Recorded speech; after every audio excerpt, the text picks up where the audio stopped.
উপনিৰ্বাচনত প্ৰায় 50 কোটি টকা বিজেপি দলে খৰচ কৰিছে বুলি এটা লক্ষ্য কৰি লৈছে, আপোনাকো ওপৰতো কৈছে, কি ক'ব মোক? আচলতে অখিল গগৈ ডাঙৰ এটা ইলিউজনত থাকে, এটা মস্ত ইলিউজনত থাকে। এই 50 কোটি 100 কোটি এই কথা বতৰাবিলাকৰ মায়াজালত তেওঁ পৰিবেষ্টিত হৈ থাকে, মায়াজালৰে পৰিবেষ্টিত হৈ থাকে। 50 কোটি টকা এটা বাই ইলেকশ্যনত মই আজিলৈকে কেতিয়াও শুনা নাছিলোঁ। মই ইমান দিন ৰাজনীতি কৰিছোঁ, নিজেও ইলেকশ্যন খেলিছোঁ, বাই ইলেকশ্যনতো এনেদৰে কাম কৰিছোঁ। 50 কোটি টকা এটি ইলিউজনৰ বাহিৰে একোৱেই হ'ব নোৱাৰে। মই আকৌ গৈছোঁ, এখন মায়াজালৰে পৰিবেষ্টিত হৈ তেখেতে জীৱন নিৰ্বাহ কৰে। আৰু মায়াজালখন হৈছে টকাৰ, বেচিকেলি মায়াজালখন হৈছে টকাৰ। আগতেও কোৱা শুনিছোঁ 50 কোটি 100 কোটি 200 কোটি এইবিলাক কয়, কিন্তু প্ৰেক্টিকেলি মানুহে এইটো কেতিয়াও কৰিবও নোৱাৰে আৰু তেনেকৈ ক'লে মানুহে বেয়া পায়।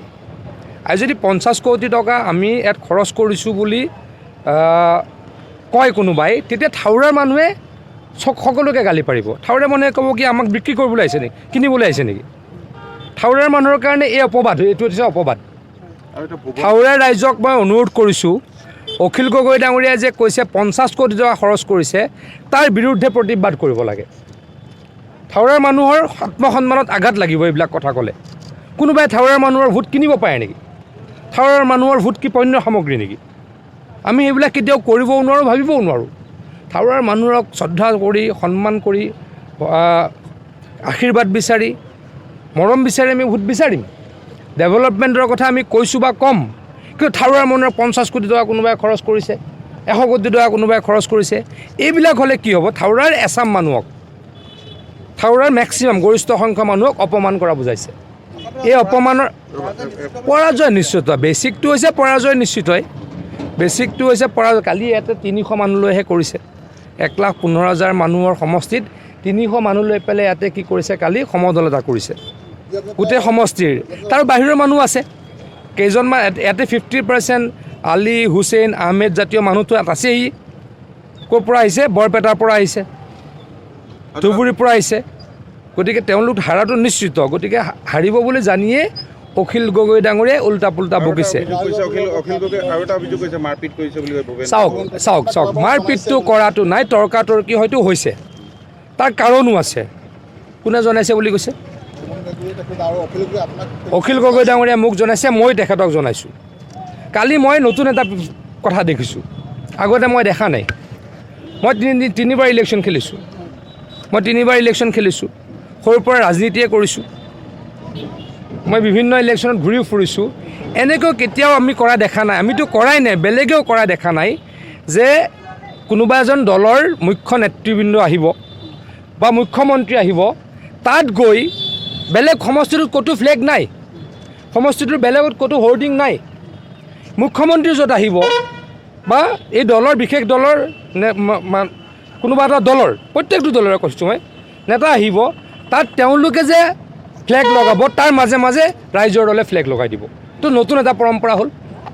যোৱাকালি 5 জেগাত মাননীয় মুখ্যমন্ত্ৰী ডাঙৰীয়াৰ মিটিং আছিলে, 5টা জেগাতে তেওঁলোকে কি কৰিছে, আমাৰ য'ত ফ্লেগ আছে তাতে গৈ এখন হালধীয়া ফ্লেগ লগাই দিছে। তাৰপিছততো তৰ্কাতৰ্কি হ'বই, খুজি কিল খাব আহিলেতো কিল খাবই, এইটোতো খুজি কিল খাবলৈ অহা কথা। কিন্তু এইটো ভাল কথা নহয়। মই অখিল গগৈ ডাঙৰীয়াক অনুৰোধ কৰিছোঁ, তেখেতে মোক কৈছে মাৰপিট যদি কৰিছে, মই দেখা নাই, মইতো সেইটো কেতিয়াও ভাল বুলি নকওঁ, মাৰপিট কৰাটো মই কেতিয়াও ভাল বুলি নকওঁ। তৰ্কাতৰ্কি কিয় নহ'ব এইটো কথা কওকচোন? মোৰ ঘৰৰ সন্মুখত মই ফ্লেগ লগাইছোঁ আৰু তাৰ সন্মুখতে এখন ফ্লেগ লগাই থৈ গৈছে, সেইটো কিন্তু কৰিব নালাগে। মই তেখেতকো অনুৰোধ কৰিছোঁ, তেখেতে কৰা নাই, তেখেতৰ কাৰ্যকৰ্তাই কৰিছে, তেখেতৰ কৰ্মীয়ে কৰিছে, তেখেতৰ কৰ্মীয়ে যাতে ভৱিষ্যতে নকৰে মই তেখেতক অনুৰোধ কৰিছোঁ। কাৰণ আমি আগতে কেতিয়া কংগ্ৰেছত যেতিয়া আছিলোঁ তেনেকৈ বিজেপিৰ লগত কৰা নাছিলোঁ। এতিয়া আমি কংগ্ৰেছৰ লগত যোৱা ইলেকশ্যনতো ক'তো কৰা নাই, মই বিজেপিত এতিয়া আছোঁ, আমিতো কৰা নাই। গতিকে তেখেতৰ দলৰ যিসকল কাৰ্যকৰ্তা, তেখেতলোকেও যাতে আমাৰ যিটো পৰম্পৰা, আমাৰ যিটো ৰাজনৈতিক পৰম্পৰা, অসমত কাজিয়া পেচাল আমি নকৰোঁ, সেই পৰম্পৰাক যাতে তেখেতলোকেও সন্মান কৰে, অখিল গগৈ ডাঙৰীয়াক তাৰ প্ৰতি মই অনুৰোধ কৰিছোঁ। চাওক, এইটো কংগ্ৰেছে কোৱা শুনিছোঁ মই, কংগ্ৰেছ দলে এই কথা বতৰাবিলাক পাহৰি যায়। কালি কংগ্ৰেছ দলে মই কোৱা শুনিছোঁ যে মুখ্যমন্ত্ৰী উপনিৰ্বাচনত আহে নেকি? তৰুণ গগৈ ডাঙৰীয়া অহা নাছিল নেকি? তৰুণ গগৈ ডাঙৰীয়া আগতে বহুত আহিছে নহয়। তেওঁলোকে এটাত ভয় খাই যায়, ডক্টৰ হিমন্ত বিশ্ব শৰ্মা ডাঙৰীয়াই চালানত গৈ বনুৱাৰ লগত শ্ৰমিক ভাইসকলৰ লগত শ্ৰমিক বাইদেউসকলৰ লগত গৈ ফ্ল'ৰত বহি মাটিত বহি খানা খাই দিয়ে। তেওঁলোকৰ নেতাবিলাকে কৰিব নোৱাৰে। গতিকে তেওঁলোকে মাননীয় মুখ্যমন্ত্ৰী ডাঙৰীয়াক ভয় খায়। কিন্তু মাননীয় মুখ্যমন্ত্ৰী ডাঙৰীয়াই কালি এটা কথা কৈছে যে এইখন মোৰ কাৰণে তীৰ্থযাত্ৰা। গতিকে তাৰ কথা সময়ত মানুহে সিদ্ধান্ত ল'ব। মুখ্যমন্ত্ৰী ডাঙৰীয়াই ভাবাটো এইটো বহুত ডাঙৰ কথা যে মোৰ কাৰণে তীৰ্থ ভ্ৰমণ এই নেমুগুৰি, এই বকতা, এই পানীদিহিং, এই নিতাই পুখুৰী, মানে গোটেই অসম। মুখ্যমন্ত্ৰীৰ মনোভাৱ সেইটো হ'ব লাগে। মই মুখ্যমন্ত্ৰী ডাঙৰীয়াক ধন্যবাদ জ্ঞাপন কৰিছোঁ। থাউৰাৰ প্ৰতিশ্ৰুতি মই কেইদিনমানৰ আগত থাউৰাৰ প্ৰতিচ্ছবি মই কেইদিনমানৰ আগত 15,000 জিকিম বুলি কৈছিলোঁ, 15ৰ পৰা 20 কৈছিলোঁ। আজি মই কৰিছোঁ 20ৰ পৰা 25, লিখি লওক। 20ৰ পৰা 25ৰ ভিতৰত 2 তাৰিখে জিকিম আৰু বাকীবিলাক দল ইয়াৰ পৰা পলাব। আকৌ তালা বন্ধ হৈ যাব। মই সেইদিনাখন কৈছোঁ নহয়, ৰাইজৰ দলৰ তালা বন্ধ হৈ যাব অফিচকেইটাত। কোনোবাই যদি টেণ্ট তালাই পইচা পাবলৈ আছে, কোনোবা হোটেলৰ মালিকে পইচা পাব লগা আছে, ক'ৰবাত যদি তেলৰ পইচা পাব লগা আছে, গোটেইখিনি এতিয়াই লওক, নহ'লে বিপদত পৰিব। আৰু এটা প্ৰশ্ন মই সুধিছোঁ, লুৰিণজ্যোতি গগৈ তেখেতে কৈ আছিলে যে বিগত সময়ছোৱাত যে কোনো সৰ্বভাৰতীয় দলৰ লগত আমি মিত্ৰতা নকৰোঁ, কিন্তু কালি আমি দেখিবলৈ পাইছোঁ যে তেওঁ নিজে কংগ্ৰেছৰ প্ৰাৰ্থী হৈ নিৰ্বাচন। লুৰিণজ্যোতি গগৈ ডাঙৰীয়াৰ ওপৰত মোৰ ক'বলৈ বহুত ভাষা নাই, কাৰণ তেওঁ 2টা ইলেকশ্যন হাৰি উঠিছেহে। গতিকে মই বহুত বেছি কমেণ্ট কৰিব নোখোজোঁ। একেলগে 2টা সমষ্টিত ইলেকশ্যন খেলিছে। মোৰ জুনিয়ৰ, মোৰ ভাতৃ, মোৰ লগতে একেলগে ডাঙৰ হোৱা ল'ৰা তৰংগ গগৈৰ লগত 15,000 16,000 ভোটত হাৰিছে। গতিকে মই বহুত ক'বই নালাগে, তৰংগই কৰিলেই এনাফ হৈ যায়। অহংকাৰ কৰি কোৱা নাই, কাৰণ মোৰ ভাইৰ লগত হাৰিছে যেতিয়া মোৰ ভাইয়ে উত্তৰটো দিয়ে থৈছে। তথাপিতো মই কৈছোঁ, অখিল গগৈ লুৰিণজ্যোতি গগৈ ডাঙৰীয়াই এইবিলাক যে যি কৈছিলে, নীতিৰ কথা কোৱা ব্যক্তি, নীতিৰ কথা কৈছিলে, জাতীয়তাবোধৰ কথা কৈছিলে, অসমৰ কথা কৈছিলে, পাছত গৈ কংগ্ৰেছৰ বুকুচাত উঠিবলৈকে বাধ্য হৈছে। তেখেতলোকৰ কথা আৰু ভৱিষ্যত কি হ'ব ৰাইজে জানেই। ঠিক আছে।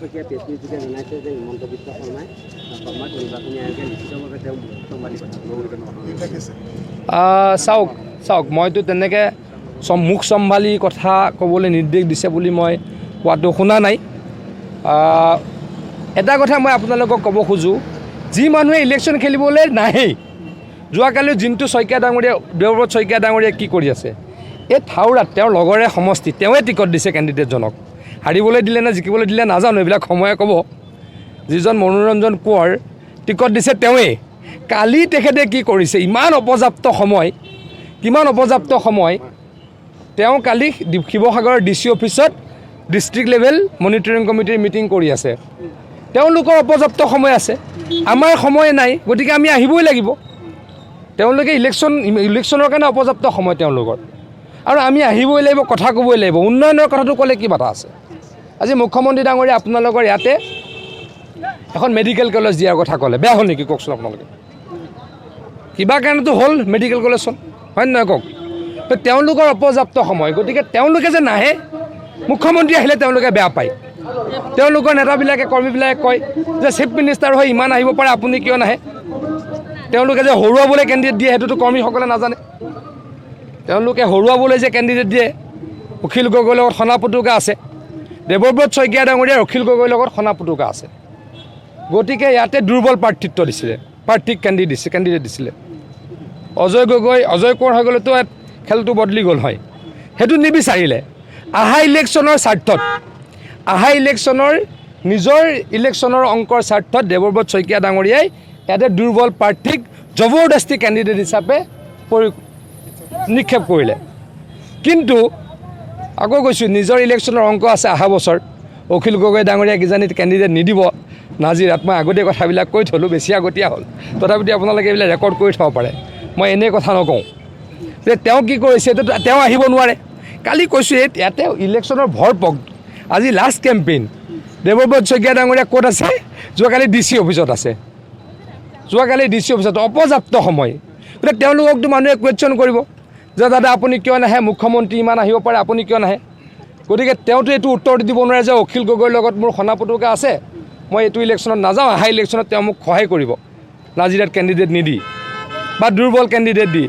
গতিকে কি কৰিছে, মুখ্যমন্ত্ৰী যাতে নাহে তাৰ কাৰণে তেওঁ ষড়যন্ত্ৰ কৰি আছে।